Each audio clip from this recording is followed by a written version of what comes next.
মা বলেছিল আমার ছেলে বড় হয়ে গরিবের রাজা রবিনহুড হবে। রিপন মিয়া রবিনহুড হননি ঠিক, তবে তিনি পৃথিবীর সবচেয়ে সুখী মানুষদের একজন হয়েছেন। আমাদের কাছে সফলতা মানে অনেক ধন সম্পদের মালিক হওয়া, কোটি কোটি টাকা কামানো। রিপন মিয়ার কাছে সফলতা মানে নিঃস্বার্থভাবে সবার ভালোবাসা অর্জন, আর এই কাজে তিনি 100% সফল হয়েছেন। এক অজপাড়া গায়ের কাঠমিস্ত্রি থেকে এখন তিনি দেশসেরা কন্টেন্ট ক্রিয়েটরদের একজন। সবচেয়ে বড় ব্যাপার, রিপন মিয়ার কোনো হেটার্স নেই। গ্রামের লুঙ্গি পরা মানুষদের দেখে নাক সিটকানো শহরের ভিআইপিরাও রিপন মিয়ার ফ্যান। কারণ একটাই, রিপন মিয়া যেখানে গেছেন তার মৌলিকতা বজায় রেখেছেন। তিনি আঞ্চলিকতাকে ভয় পান না, ভালোবাসেন, আঁকড়ে ধরেন।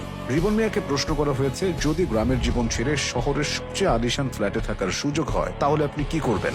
রিপন মিয়ার সহজ উত্তর, গ্রাম ছেড়ে থাকা সম্ভব না। কন্টেন্ট ক্রিয়েশনের মাধ্যমে তিনি এখন দেশ বিদেশ ঘুরছেন, চষে বেড়াচ্ছেন নানা জায়গায়। তবে গ্রামীণ জীবনে তার কাছে ভালো লাগার জায়গা। দেশের সবচেয়ে জনপ্রিয় কন্টেন্ট ক্রিয়েটর হয়েও রিপন মিয়া তার শেকড়কে ভোলেননি। এখনো করাত ও হাতুড়ি হাতে কাঠমিস্ত্রির কাজে ছুটে যান। তার কাছে সেটাই তার মূল পেশা। দৈনিক পরিশ্রম না করে রাতে তার ভালো মতো ঘুম হয় না। সকালবেলা 1 কাপ চা না খেলে তার মাথার জট খোলে না। রিপন মিয়ার জীবনটা এখনো অতি সাধারণ। মানুষকে বিনোদন দিলেও সবার আগে তার কাছে পরিবারের প্রতি তার দায়িত্বটা তাকে সত্যিকারের মানুষ বানিয়েছে। কাবিন কিন্তু আপনার বউ রাখে না, বউ রাখে মন থেকে। বউ শুধু বউ না, এইটাই বউ, এইটাই বন্ধু, এইটাই সবকিছু।